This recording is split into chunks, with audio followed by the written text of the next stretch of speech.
Well, hello and thank you for watching. This is a very short presentation all about the future of radio. I was asked by the Radio Independence Group to talk for just 10 minutes on the future of radio. Normally I talk for about 45. So this was rather a challenge. But nevertheless, this is what I managed to fit into the time available. And I started with this, which is a picture of my very first radio. I got it when I was about 6, I think. And it was free.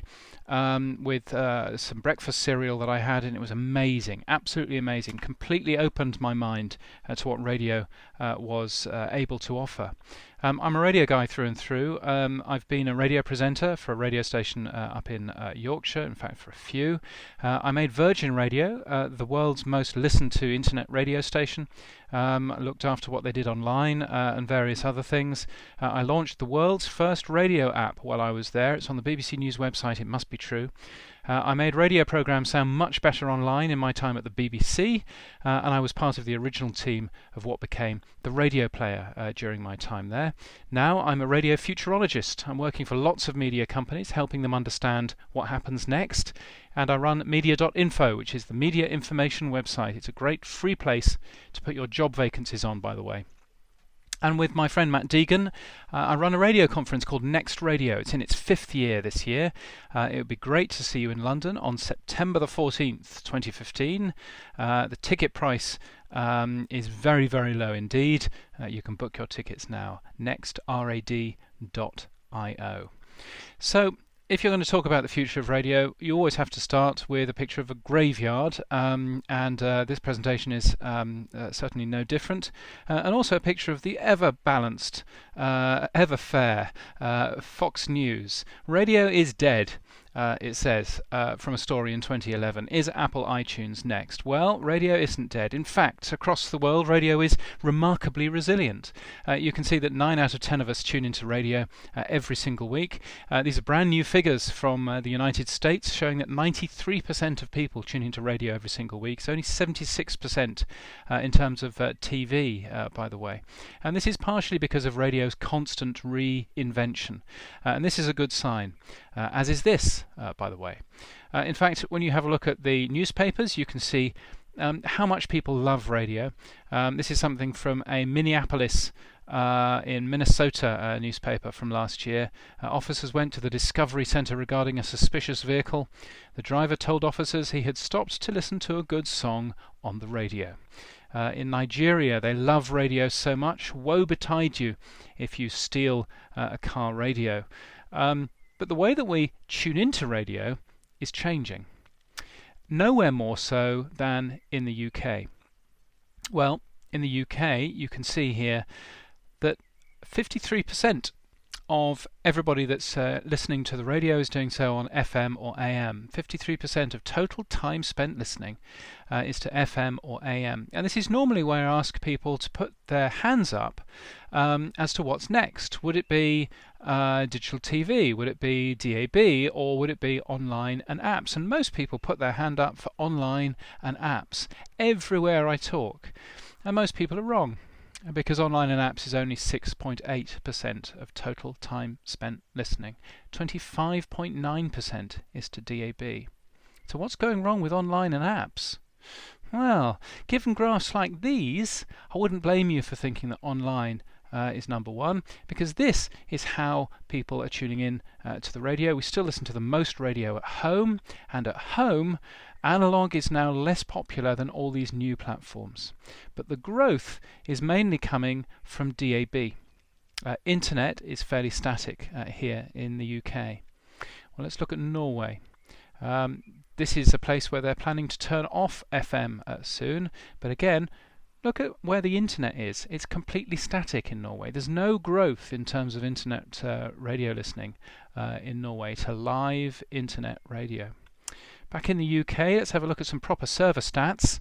These are figures from the BBC's live radio online. And however you read these figures, even if you ignore the last few months where technical things have happened, you can very clearly see that live internet radio is pretty static. They bounce about a bit here because the BBC measure average daily requests, and sometimes in some months there are more Saturdays and Sundays than in others. But you can clearly see that if you're going to be nice about it, internet radio listening is entirely static. And if you're not going to be nice about it, you can say that there might be a bit of a decline. Well, let's have a look in the US. The largest commercial radio company there, iHeartRadio, and all of the radio stations represented by Katz Media, so Westwood and CBS and Entercom, they are all showing static internet figures for live internet radio again. Not on this graph is NPR, National Public Radio.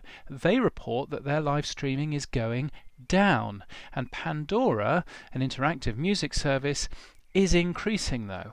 Why should we care whether live online radio is static or even declining, and whether more interactive services are taking our place? Well, this is why we should care, because loads more people have smartphones than ever before, and we, as live radio stations, simply aren't interesting enough for people to use their smartphones to tune in to us. That's quite worrying. Now, there's an argument to say that live radio is so large and on-demand is so small, it's not worth bothering about. Here's some figures from the UK in terms of total time spent listening. But when you look at people actually using live or on-demand radio, you can see times of day where on-demand radio or podcasts or other pieces of interactive audio are being used more than live radio already. Take a look at the end of the day here, between 11 o'clock at night and just after midnight. More people are using on-demand radio on their devices than they are live, and there's a real interesting trend, I think. You can also see a nice jump at around 3 o'clock in the afternoon as people maybe come home from school and start listening to some of the radio shows that they've missed. So it's little wonder that our competitors are investing in on-demand radio, whether you look at Spotify, Deezer, Apple, or indeed a real talent drain in US radio as sales and on-air talent are joining well-funded podcast operators. But I think there's another change as well, and the change is the way that we make radio. You know, we used to spend millions on new radio studios. Back in 1974, this is the big new radio station for Sheffield in Yorkshire, a radio station that I've done air shifts on.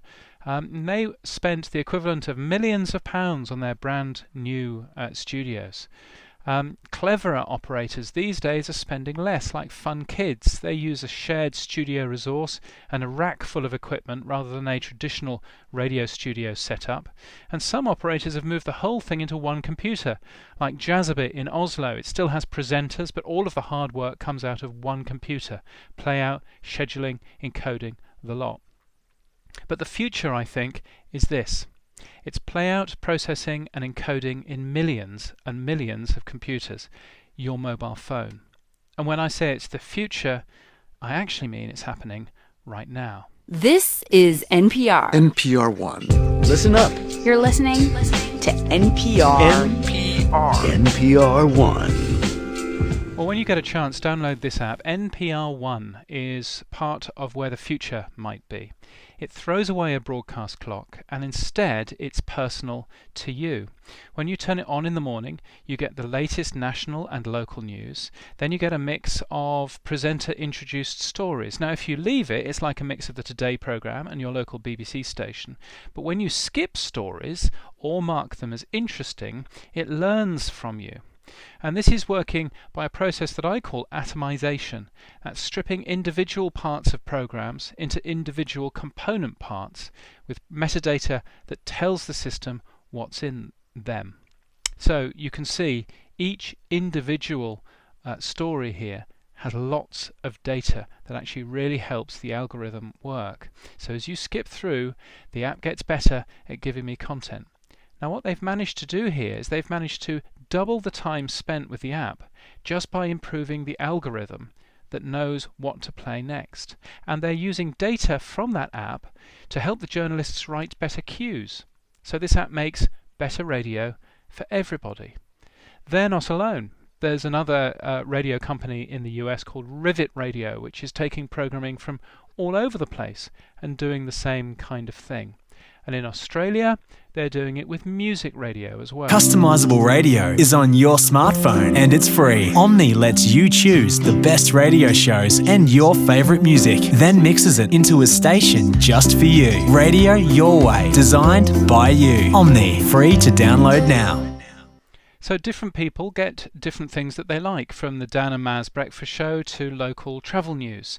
And the app can even tell you, out of your Facebook friends, who has a birthday today. And this is using something that I call Lego bricking. It's taking these atomized pieces of great radio and assembling it into something more personal. So live radio is still a really powerful medium, but live linear radio does not work on the most interactive device in your pocket, your mobile phone. So I think we do need to think again. We need to think about how we make radio, whether live really is more important. And we need to get the amazing radio we make available on whatever platform and in whatever form that our audience wants. Now this is a big job. And as we turn to more connected devices for our entertainment, it becomes even more vital that we do it right.